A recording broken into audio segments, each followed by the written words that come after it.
Graduation day, a day that was supposed to mean everything.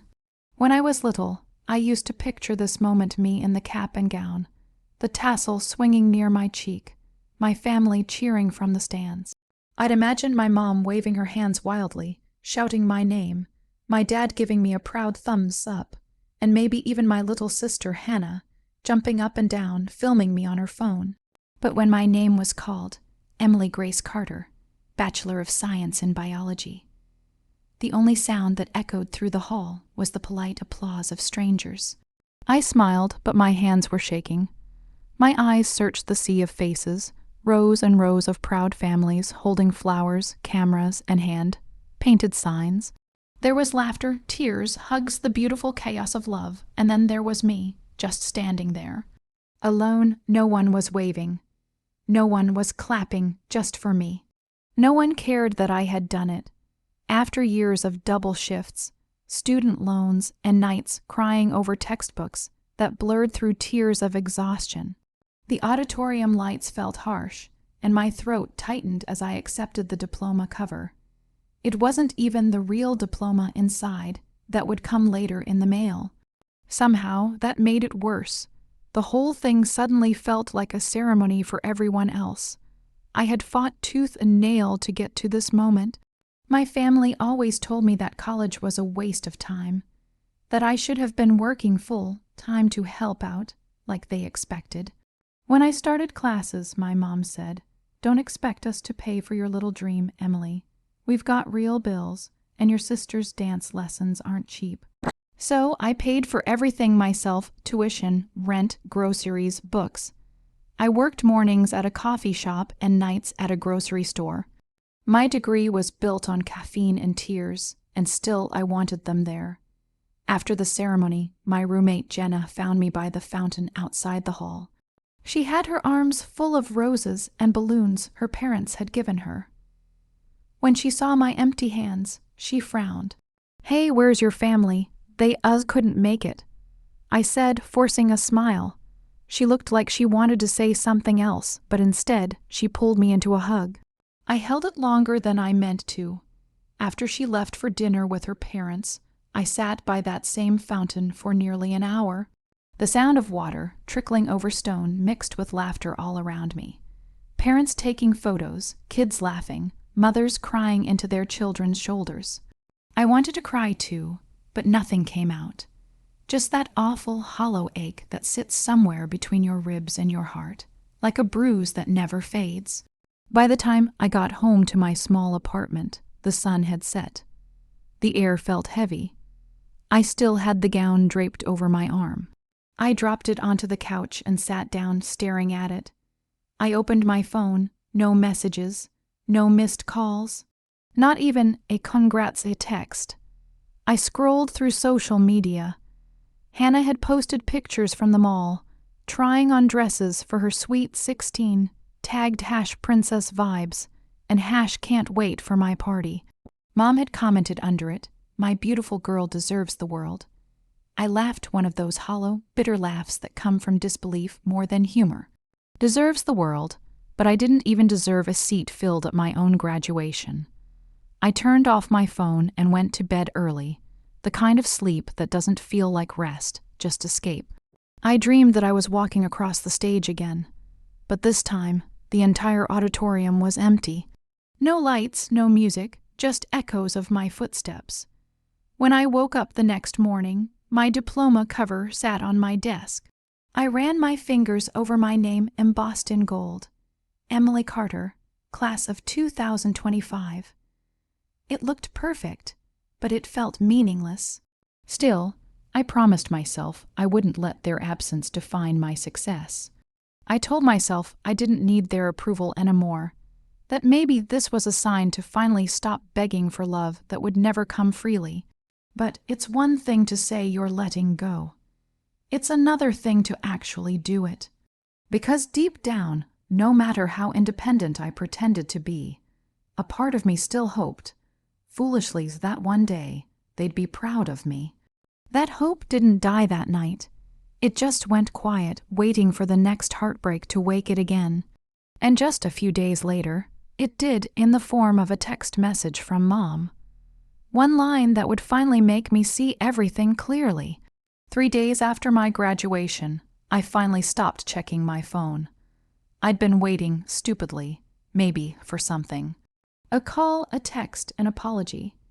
Anything that would make what happened feel like a misunderstanding. I imagined my mom saying she got stuck at work, or my dad claiming the car broke down. Maybe Hannah would send a selfie saying, "Sorry I missed it, Em. You know, Mom." But nothing came, silence. Until the 4th day. It was a Thursday morning, gray and quiet. I was getting ready for my first shift at the lab, my new job, the one I'd been dreaming about since sophomore year. My hands still smelled faintly of the cheap coffee I'd made, and I was humming a song just to fill the silence. Then my phone buzzed on the counter. The screen lit up with Mom read. For a moment, my heart actually jumped. Maybe she was finally reaching out to say she was proud. Maybe she realized what that day had meant to me. I almost smiled as I unlocked it, and then I saw the message, "Mom, need $100 for your sister's sweet 16. Gonna be a big one, can you send it by Friday?" That was it. No "Hi, honey." No "How was graduation?" No "I'm proud of you."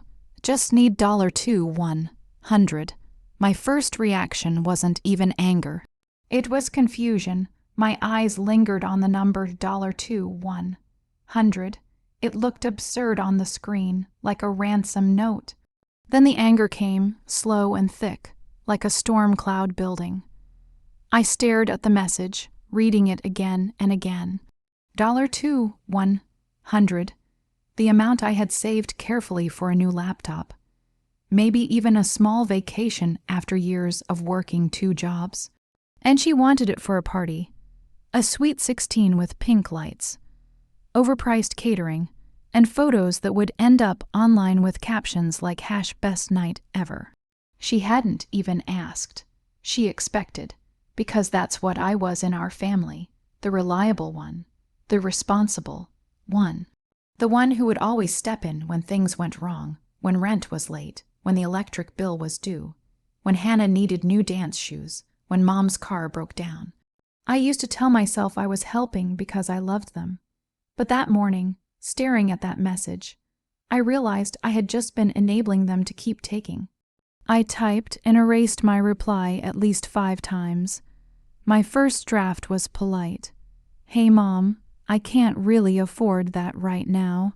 Then I tried angry. "Are you serious? You didn't even come to my graduation." Then I tried guilt. "Do you even care that I just finished college?" But all of them felt weak, like I was still trying to justify my worth, so I did something different. Something small but powerful. I opened my banking app, transferred exactly $1 to her account. Then I went back to our text thread and wrote, "Congrats," and pressed send. For the first time in my life, I didn't explain myself. I didn't beg for understanding. I didn't soften my words. The silence that followed was almost satisfying. Hours passed. No reply, no missed calls, nothing.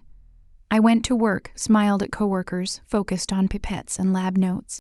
But inside, I was replaying every moment from the last few years, the times I'd bailed them out. The birthdays I'd missed because I was working. The tears I'd shed when Mom told me I was selfish for not sending more money home. That night, when I got home, I found 3 missed calls from her. No voicemails. Just calls. I didn't call back. The next morning, another text. "Mom, wow, $1. Are you joking? You think you're better than us now because of your little degree." There it was, the switch. The manipulation, the guilt. I could almost hear her voice, dripping with contempt, that familiar tone she used whenever I tried to stand up for myself. I didn't answer. Instead, I sat on the couch, phone in my hand, staring at the message until it blurred. My apartment was quiet, too quiet. I realized that every corner of it had pieces of them. A blanket Mom gave me, a framed photo of me and Hannah from high school, the spare key my mother insisted on keeping for emergencies. I looked at that key sitting in the bowl by the door, and suddenly it made my stomach twist.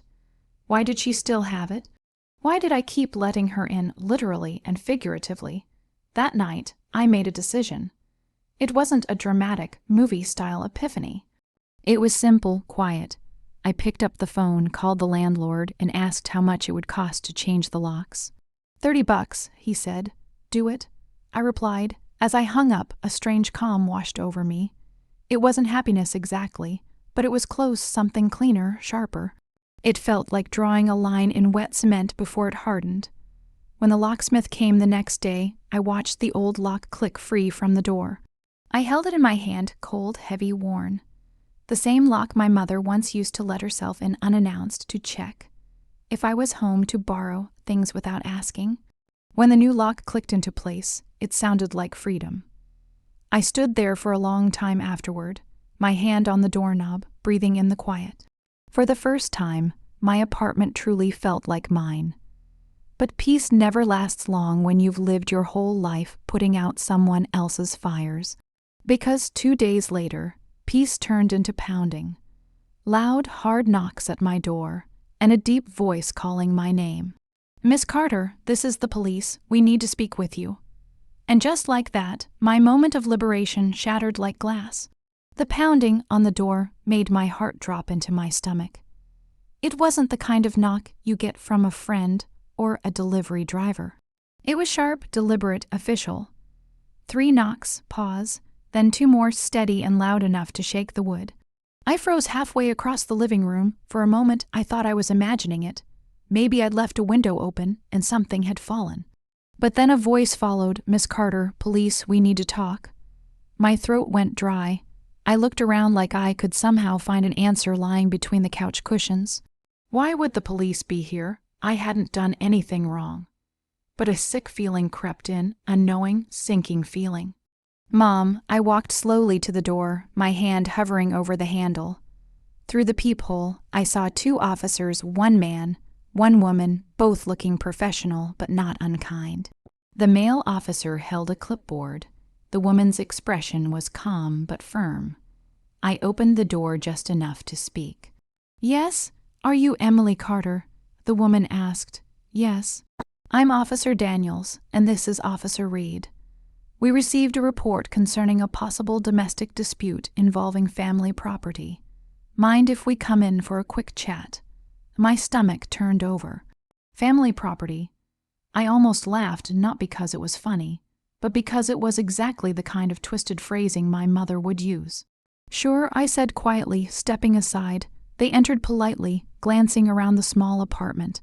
Everything was neat, too neat maybe. My nerves had a way of making me clean obsessively. Officer Daniels looked at me. We just need to ask you a few questions. Your mother, Mrs. Carter, contacted us. She claims you changed the locks on this property and are withholding several personal items that belong to her. I blinked. Her items, this is my apartment. She mentioned having a spare key and said she left some of her belongings here. He continued. She's concerned you're preventing her from retrieving them. I felt a flash of heat behind my eyes, that same mix of disbelief and fury I'd felt when I got her text about the $100. She doesn't live here, I said, trying to keep my voice steady. She hasn't lived here. She just had a key, and I changed the locks because she kept letting herself in without asking. The officers exchanged a quick glance, one that said, we've heard this before. Officer Reed nodded. Do you have a lease or any paperwork proving this is your residence? I did. I kept everything organized in a folder on the bookshelf. My hands shook slightly as I pulled it out and handed it to her. She skimmed the first page, then smiled faintly. Looks like you're the sole tenant. Yeah, I said quietly. I pay for everything myself. Officer Daniels sighed softly and made a note on his clipboard. All right, Miss Carter. From what we can see, you're not in violation of anything. You're within your rights to change your locks. However, he paused. You might want to reach out to your mother to let her know she can contact you if she needs to retrieve something specific. I almost laughed again. She doesn't want to retrieve anything. She just wants control. They didn't reply, just nodded politely. They were doing their jobs.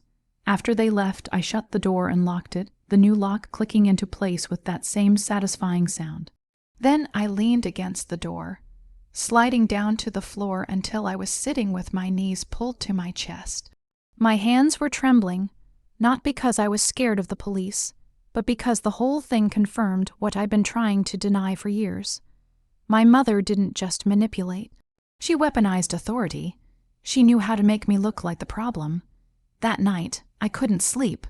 Every time I closed my eyes, I heard those knocks again.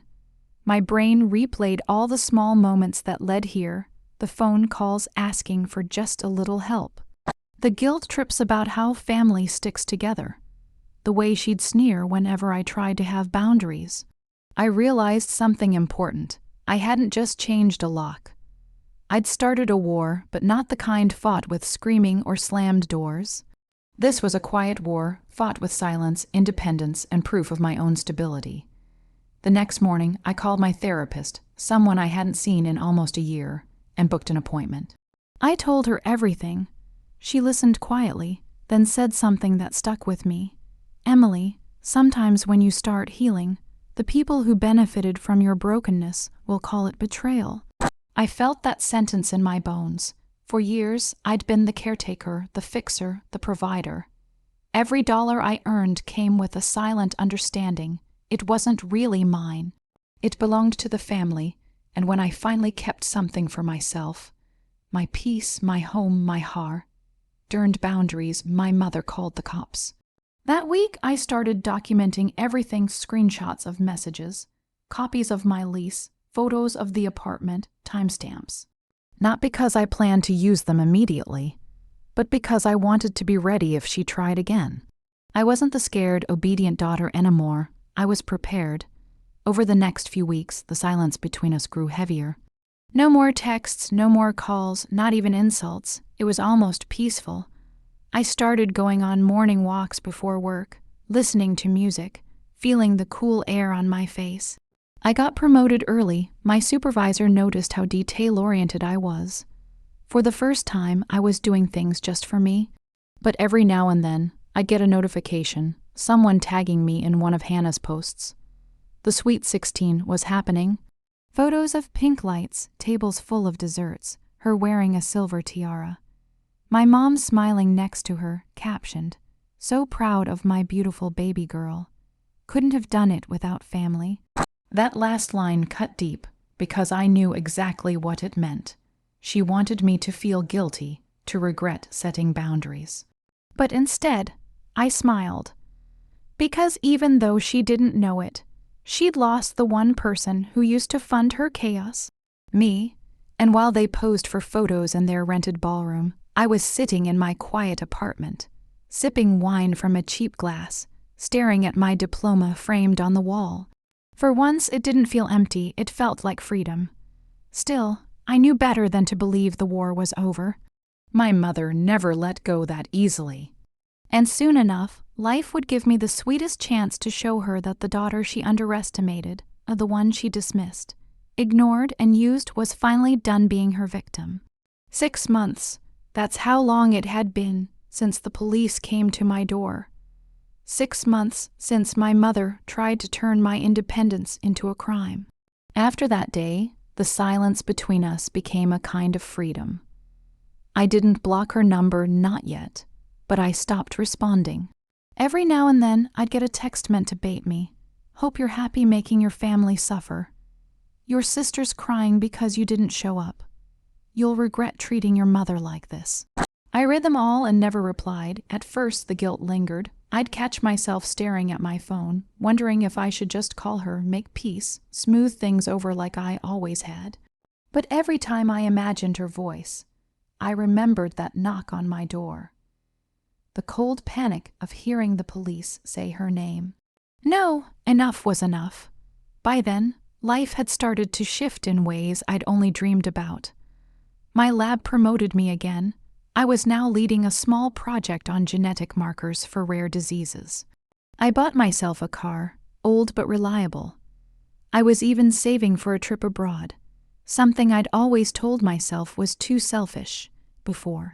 But the biggest change wasn't material, it was quiet. It was peace, peace of mind, peace in my home, peace in not checking my phone every 5 minutes waiting for the next crisis. One evening, as autumn settled in, I was sitting at my kitchen table when my phone buzzed again.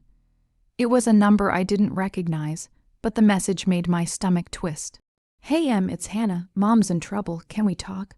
For a long moment, I just stared at it. Hannah?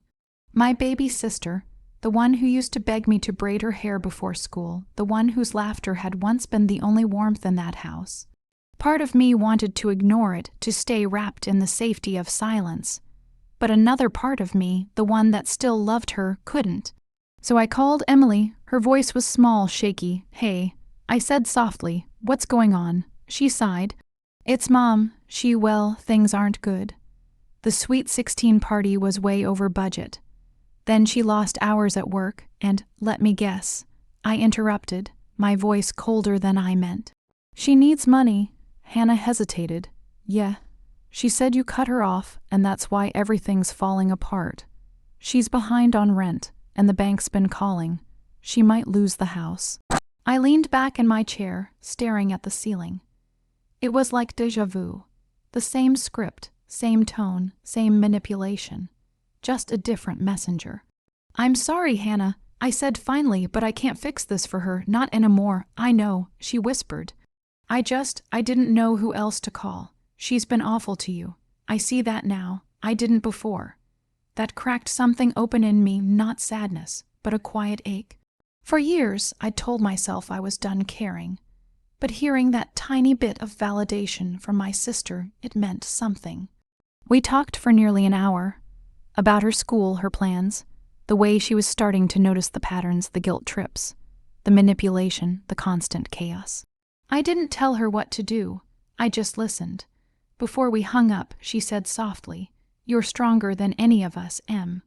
I wish I'd realized it sooner." When the call ended, I sat in silence. My phone buzzed again, a new message from Mom. "Mom, I know Hannah told you. I need help. Please, I'll pay you back this time." This time. I almost laughed out loud, the nerve. For a moment, I thought about ignoring her. But then I remembered something my therapist said months ago. Revenge doesn't always have to be loud. Sometimes the sweetest revenge is living well and letting the truth expose itself. So I opened my banking app just like before, and once again I transferred $100, but this time I added a note: "For all the years I bought your love, consider this my refund." Then I blocked her number. It didn't feel explosive. There was no dramatic music, no tears. Just peace deep and steady, like standing in sunlight after years underground. A few weeks later, I got a letter in the mail from my old hometown. It was from the bank, a notice about a foreclosure sale. My mother's address was listed. I don't know why I opened it. Maybe curiosity, maybe closure. The letter said the property was to be auctioned due to unpaid debt. I should have felt guilty, but I didn't, because for the first time I understood something simple but freeing. I wasn't responsible for saving people who never tried to save me. I placed the letter in a drawer next to my diploma. Months passed. I took that long, weighted trip to Ireland alone. I walked through old cobblestone streets, sat in quiet cafes, and realized how beautiful solitude could be when it wasn't laced with fear or shame. One morning, while journaling in a tiny seaside inn, I wrote a single sentence at the top of the page. Nobody came to my graduation, but I still graduated. And for the first time, I saw it not as a tragedy, but as a triumph. Because I didn't need them to show up to validate my success. I didn't need applause or flowers or approval. I only needed myself. My sweet revenge wasn't in money or spite. It was in peace, in knowing I broke a cycle that had trapped generations before me. Sometimes, revenge isn't fire and fury. Sometimes it's a quiet home, a locked door, and the sound of your own heartbeat, steady, unafraid, free. And that's how my story ends, not with bitterness, but with balance, with a woman who finally understood that being alone isn't the same as being unloved, because the moment I stopped chasing their love, I finally found my own.